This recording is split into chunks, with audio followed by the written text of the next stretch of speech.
host, Roland Martin, here with my man, D Nice. What's up? Man, I'm so happy to be here.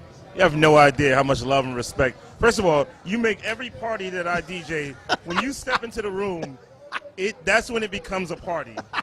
I literally play records just for you. Hey, man, look, my philosophy is just real simple. I was telling Dougie Fresh that I said, look, if I go home and my suit is dry, I'm pissed. I did not have a good time.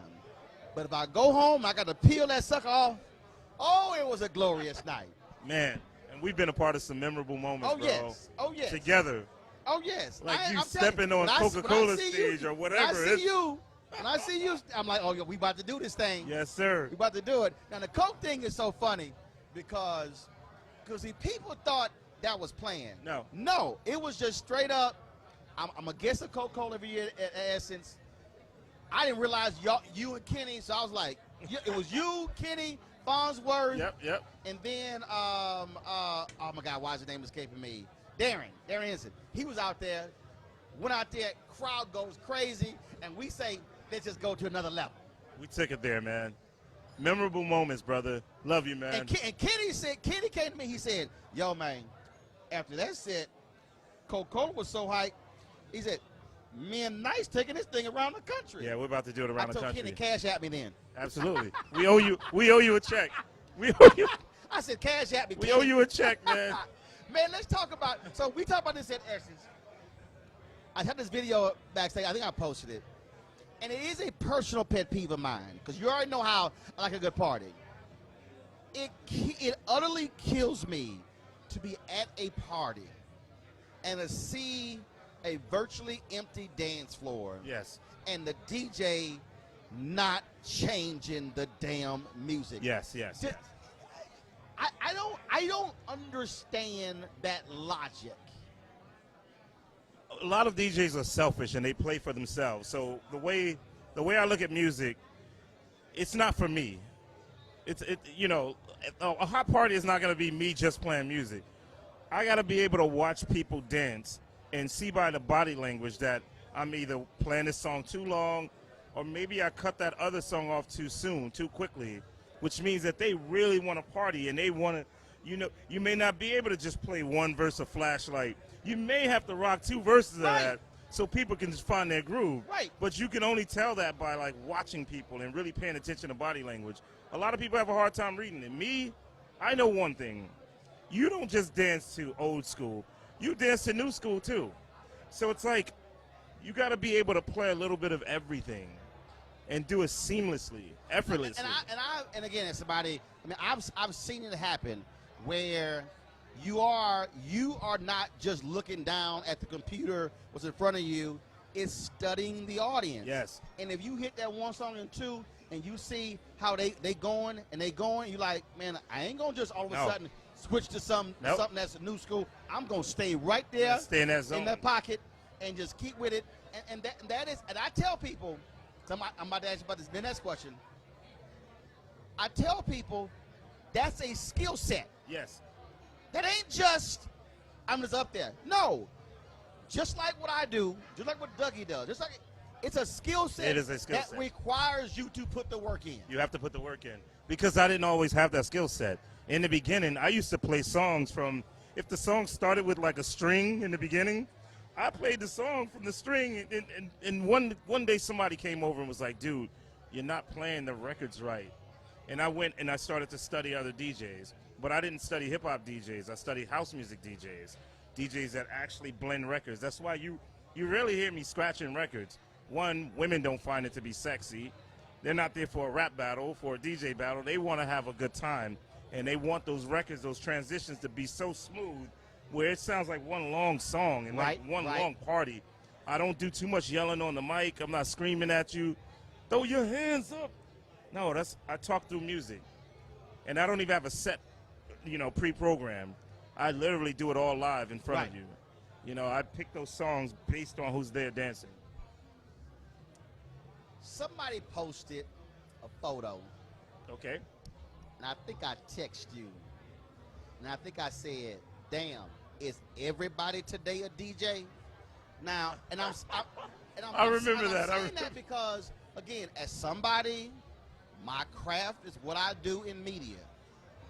Everybody named Mama want to be a commentator. Yes, yes, yes. And I know it has to be frustrating to you to see that this whole thing now is all about, again, like the celebrity commentator, it's the celebrity DJ. Yes. It is still a craft. And it bugs me. And I know it has to bug you because, again, this is a craft. This is what you put the work in. This is not just you're a celebrity and all of a sudden now I'm a DJ. Yes. So it doesn't bother me, to be honest with you, because I know that they're not going to do the same job that I will do. There are some times that I lose gigs to celebrity DJs, and I don't feel like I'm a celebrity DJ at all. Like, I had records out in the late 80s and early 90s, and then I was gone for like 13 years, and I had to come back and humble myself and play 6 hours for $150 where the young hot DJ was getting $5,000 a night. I had to humble myself, but I knew by doing that I was going to be able to be in the right rooms. I'd be able to select the right gigs, and eventually it would all turn around. So I'm at the point in my career where, no, it doesn't bother me, man. More power to them. I like to see certain celebrities get in and play music. Like, people don't know Idris Elba is a DJ for real, for real. Right. Before acting. He comes from a family of DJs. So people look at him and they think, oh, he's a celebrity DJ. No, he's a DJ. And you know what he's doing for our culture is to help get that number up to where these house music DJs are.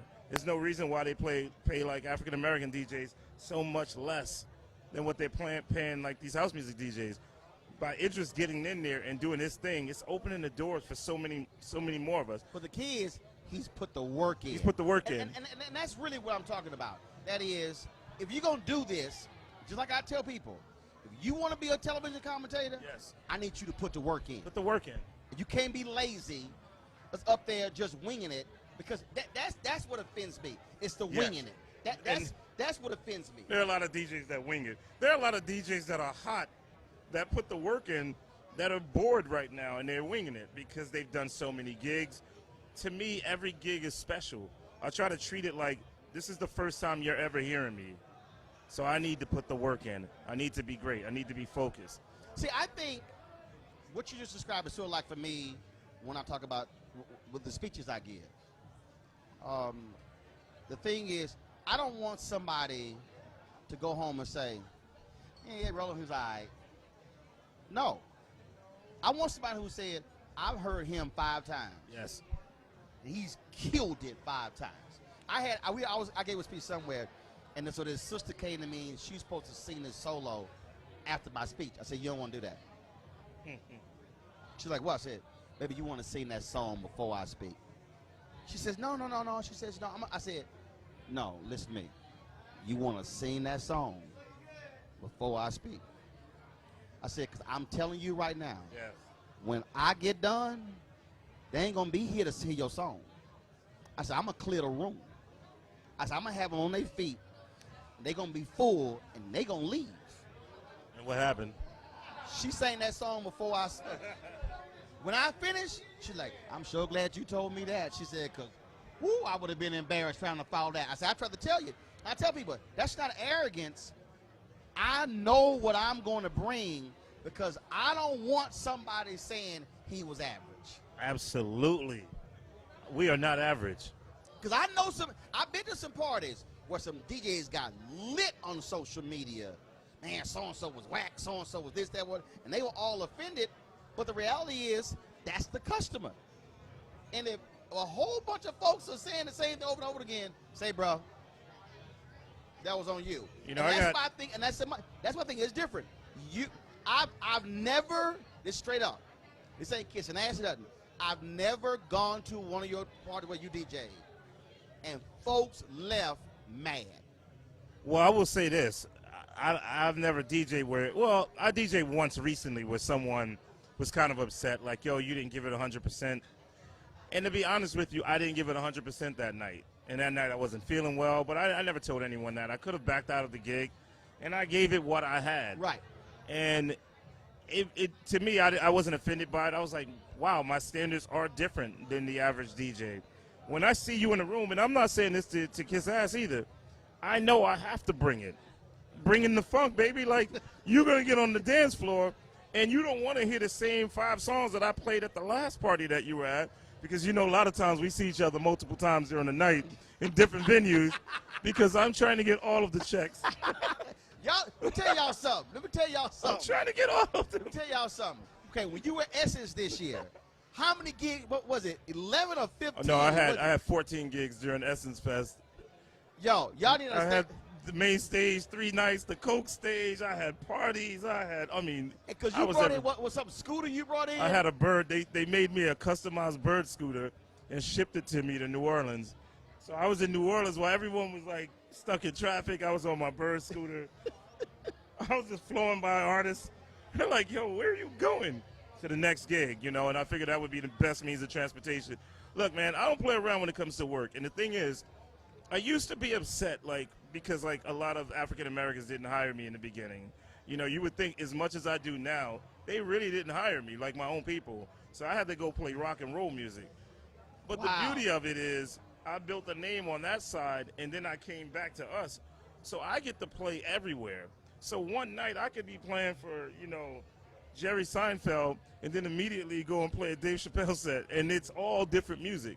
Wow. And it's a great, I'm in a really good space as a DJ and as talent. I follow you on Twitter and Instagram, and man, you are in a groove right now. Yes. I mean, when you talk about, I think my travel is crazy.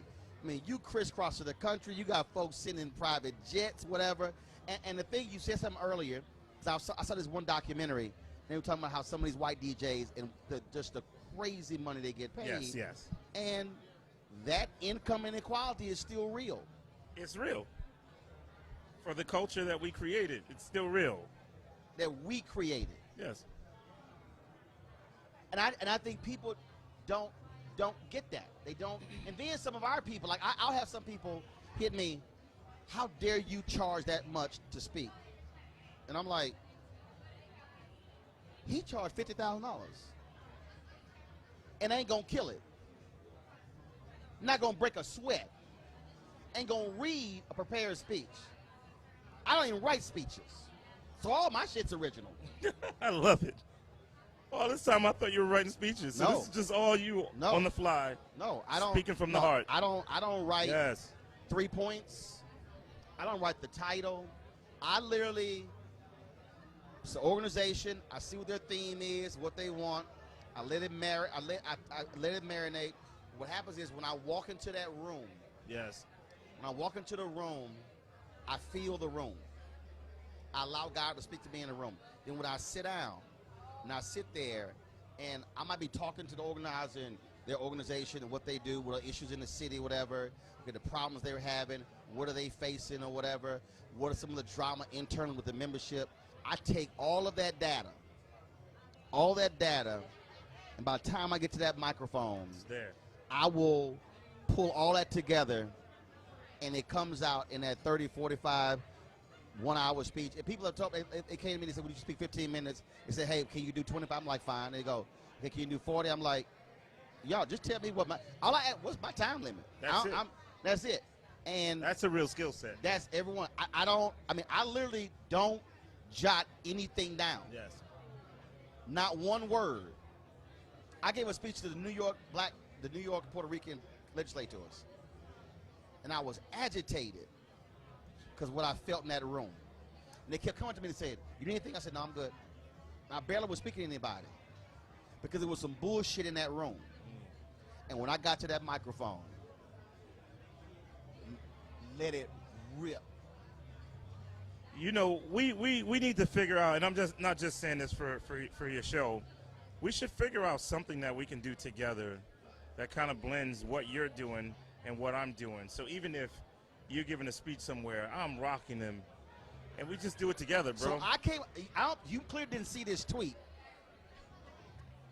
I don't know why this hit me. So I've done 18 commencements. Wow. 14 at HBCUs. I did Bowie State in the fall. And I tweeted this, and I said,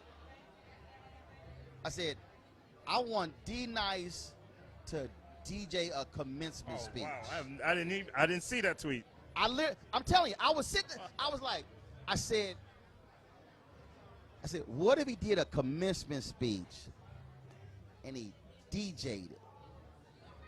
And I was going through how, because what happens is when I give a commencement speech, I did this the first time I did this at Grambling. I go to Grambling, I give a commencement speech. They playing, symphonic music or whatever. I said, look, I ain't come all the way to Grambling for some symphonic music. I need to hear some halftime music. And a band let loose. Y'all get on YouTube, it's on the video. I've done it at South Carolina State. I've done it at Virginia State.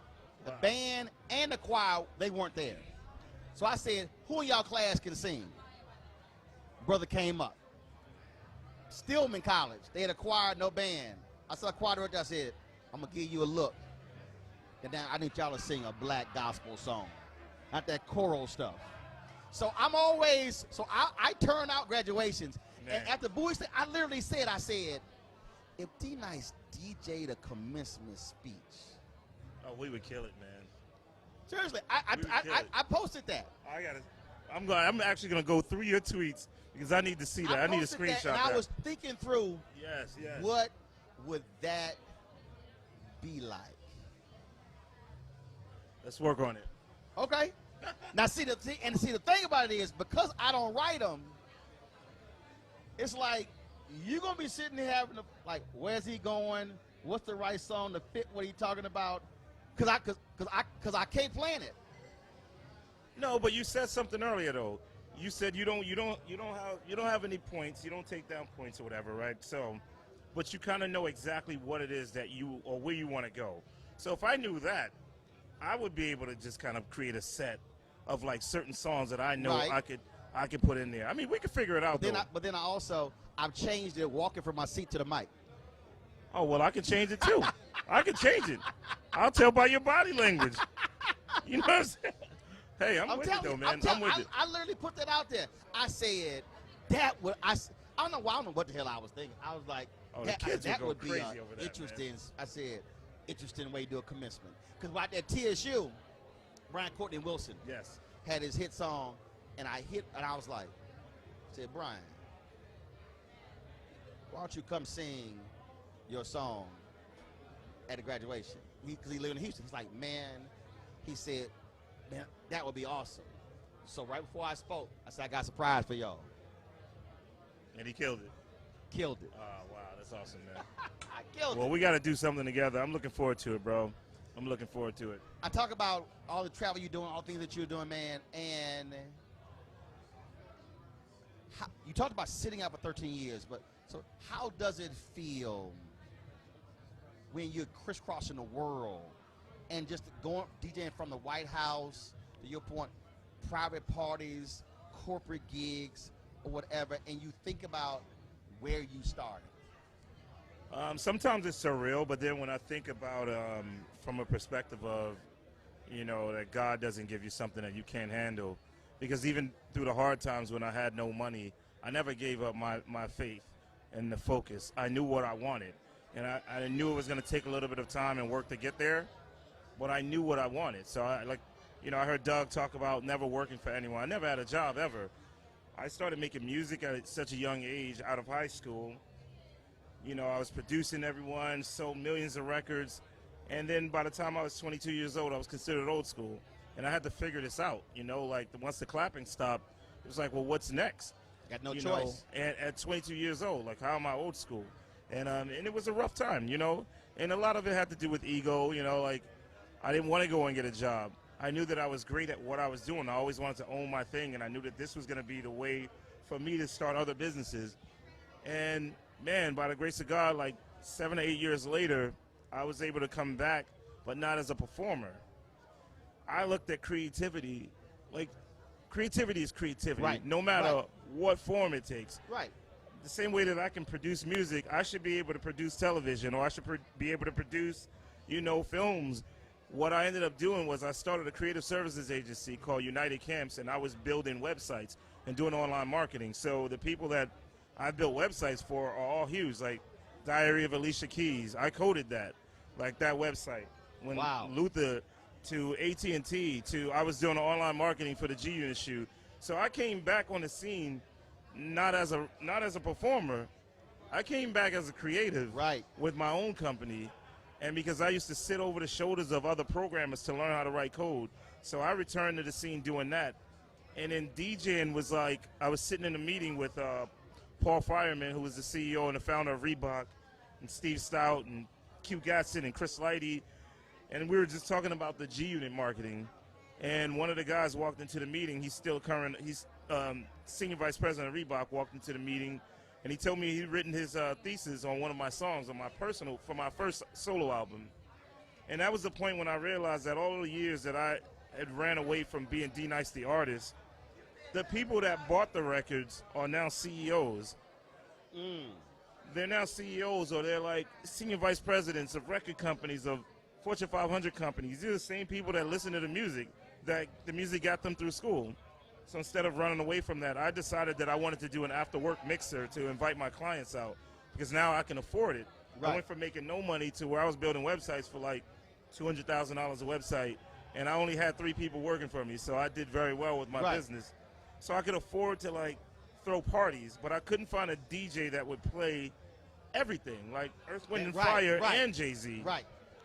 So I don't want to say that I was, I created the open format kind of like style of DJing, but I was there pretty early on with everyone, playing from the heart, like playing like a real, like to play, a lot of DJs would play like this record, not Frankie Berry, but like Earth, Wind, and Fire, Fantasy, at like 3 o'clock in the morning. Me, I would play that shit at like prime time. Right.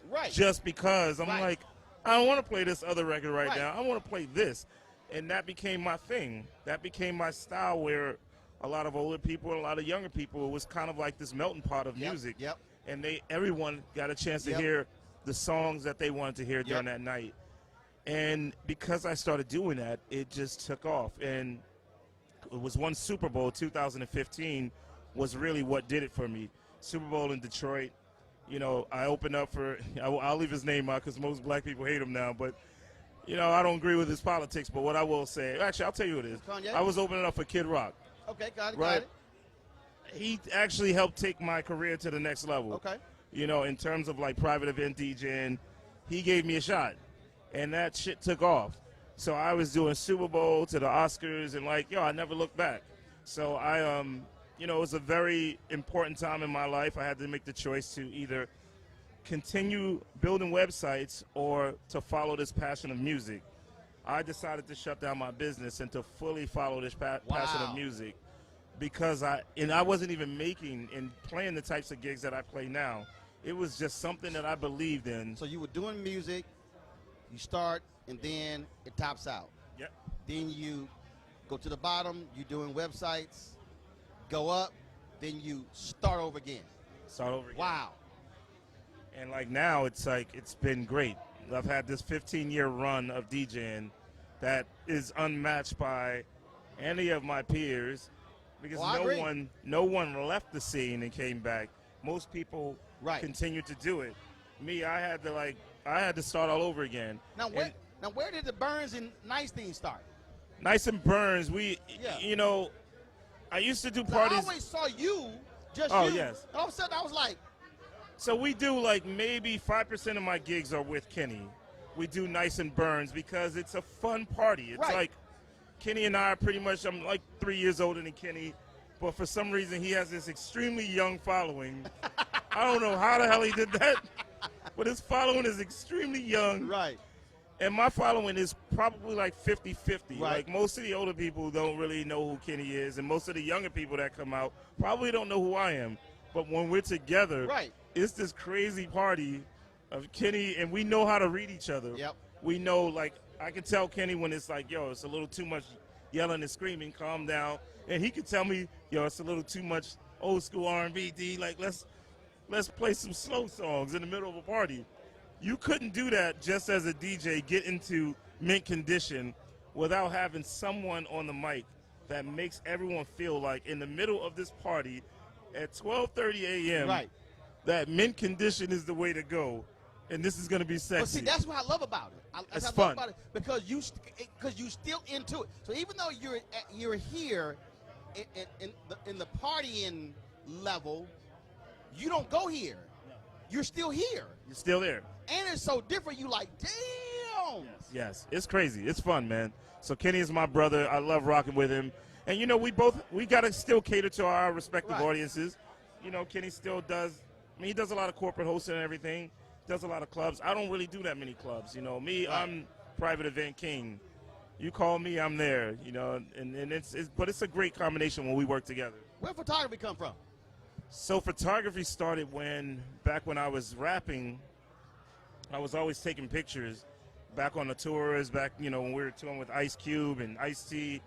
But I was young taking pictures, and I didn't respect the negatives. So when my career was over in music, I had nothing tangible to show my family because I didn't respect the negatives. So it kind of left me a little depressed, and I was just like, man, if I had a chance to do this all over again, there's always going to be a camera with me. And when I started building websites, one of the clients, a company I was building a site for was called Down Under Gear. It was a men's underwear company. And I didn't like the pictures that they had, so I padded the budget with enough money to go and buy a camera. I went and bought a camera. I shot the campaign for them and built the website using my images. I still own the images, so I can use the images for anything. So that's actually a separate business. Then what really took it over the top was Chris Lighty, who managed 50 Cent at the time. I went to his wedding, and he had looked at some of the photography that I shot at his wedding just as a guest, and he was like, yo, what the fuck are you doing? You should do this. And my first real campaign was one of 50's Reebok campaigns. So I shot a campaign, and then Tyra called me, and Tyra asked me to, I didn't even know her. She just saw my photography and was like, can you follow me all day? Follow Tyra all day. Then she hired me to shoot for a talk show, and then she hired me as a special guest photographer for America's Next Top Model. And then, like, now I just shoot because I love it, and really because I DJ enough to where I don't have to shoot, but I shoot anyway to document our culture. So 20 years from now, when we look back, you have, like, this stylish photography, and it's not just all paparazzi, red carpet. Yeah, so, like, for me, so many black events I go to, my archive is crazy. Because Jeff Johnson and I were talking. Jeff said, you probably have the largest independent black archive of major black news stories. Wow. He said, in the last 20 years, because you've been there. And I was like, damn, I ain't never thought about it. And I've actually been spending the last year archiving my stuff. I have 40 terabytes worth 2 drives totally filled. I just bought 2 more. Wow. And I'm just taking all those photos. And, dude, I got stuff, and I was like, damn, I had that? That's why now, I'll post some stuff on my Instagram. I'm just going through stuff. And that's the beauty of That's how I am, too. I shot so much, like, one day I was looking at this new artist. He dropped his album, and everyone was going crazy. But I was like, man, I feel like I know this kid. And I kept looking at him. And I went back through my archives one day, back to 2006. I photographed Kendrick Lamar back in 06 in the middle of Watts. Wow. While I was shooting J-Rock's first album cover.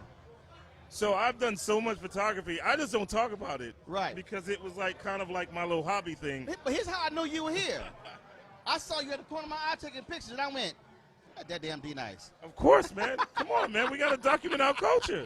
We have to do it properly, you know? Absolutely, like, baby. when you look back on images from the 60s, like the Janis Joplin images. That's right. Those images weren't like red carpet paparazzi images. Those were like shot stylishly by Jim Marshall. You know, even back, the black photographers back in the, 30s and 40s. What I love about Howard Bingham, always being with Ali. So always. You got really personal at Always. home, not the stage stuff, No not stage the anything. tuxedo stuff. It was just the regular, which makes documentaries now come to life and things along those lines. I have those images. I know I definitely have those images. Here's a quick story, right? So I was supposed to DJ John Legend's wedding, but it fell on my daughter's 2nd birthday. So I've always had this friendship with John and Hassan, his day-to-day manager.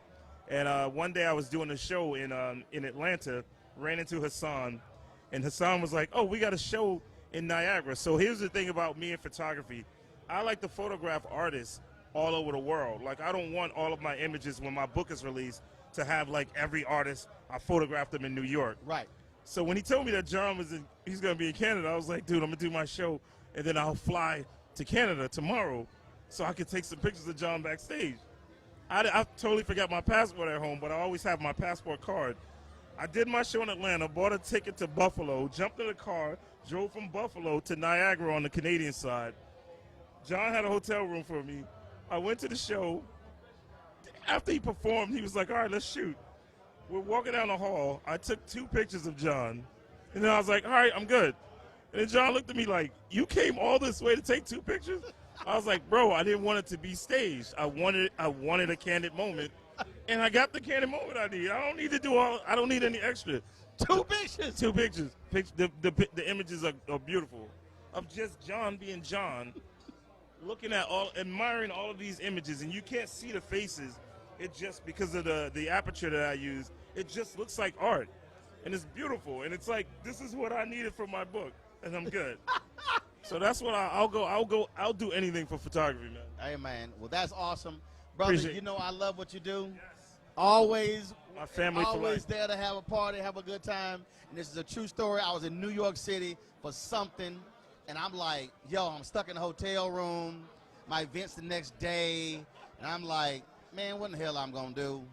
And somebody sent me a text, and they said, well, D-Nice is DJing at, I forgot, Sofitel or something like that. I don't know what it was. And it was crazy. I met one of my fans on the street, and I tweeted it out. She sent me a tweet saying, she was there with her mama and her kids, and she said, I just met you. I saw your tweet about a party. And I said, well, my man D-Nice over here. I said, I'm going over here. She met me at the party. It was a group of us, Doc. We partied all night that you DJ'd.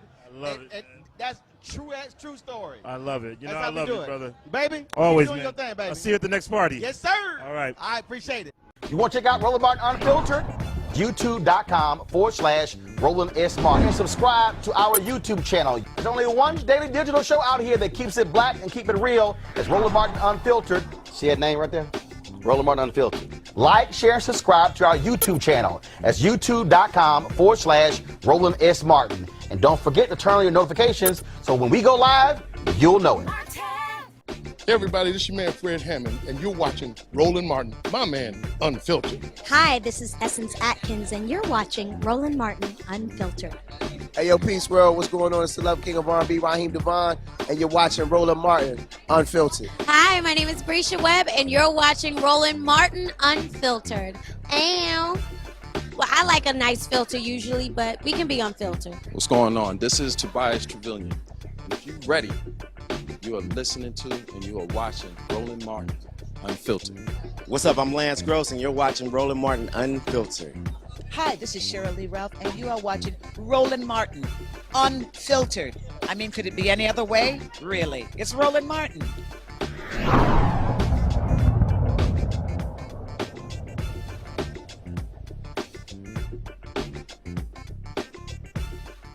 You want to support Roland Martin Unfiltered? Be sure to join our Bring the Funk fan club. Every dollar that you give to us supports our daily digital show. There's only one daily digital show out here that keeps it black and keep it real as Roland Martin Unfiltered. Support the Roland Martin Unfiltered daily digital show by going to RolandMartinUnfiltered.com. Our goal is to get 20,000 of our fans contributing $50 each for the whole year. You can make this possible. RolandMartinUnfiltered.com. Hey fam, want to check out Roland Martin Unfiltered? The blackest show on all of digital, cable, and broadcast. Check out our audio podcast. There's only one daily digital show out here that keeps it black and keep it real. It's Roland Martin Unfiltered. Press play.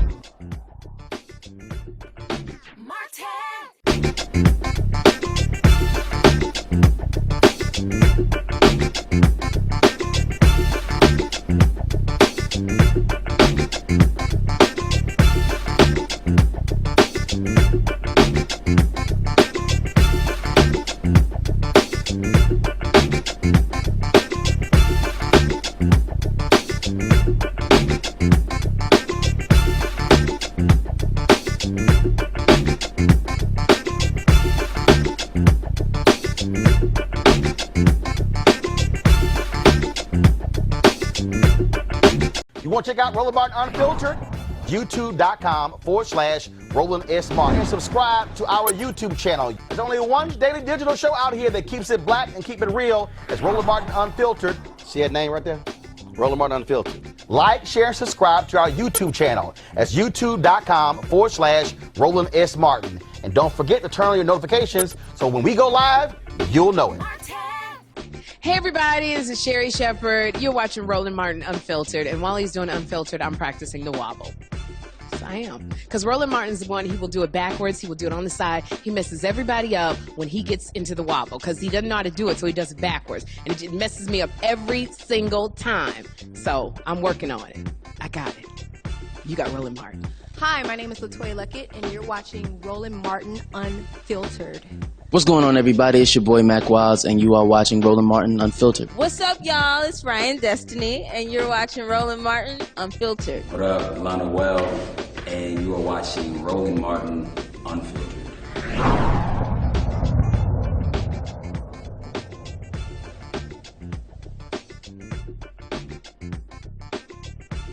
You want to support Roland Martin Unfiltered? Be sure to join our Bring the Funk fan club. Every dollar that you give to us supports our daily digital show. There's only one daily digital show out here that keeps it black and keep it real. It's Roland Martin Unfiltered. Support the Roland Martin Unfiltered daily digital show by going to RolandMartinUnfiltered.com. Our goal is to get 20,000 of our fans contributing $50 each for the whole year. You can make this possible. RolandMartinUnfiltered.com. Hey fam, want to check out Roland Martin Unfiltered? The blackest show on all of digital, cable, and broadcast. Check out our audio podcast. There's only one daily digital show out here that keeps it black and keep it real. It's Roland Martin Unfiltered. Press play.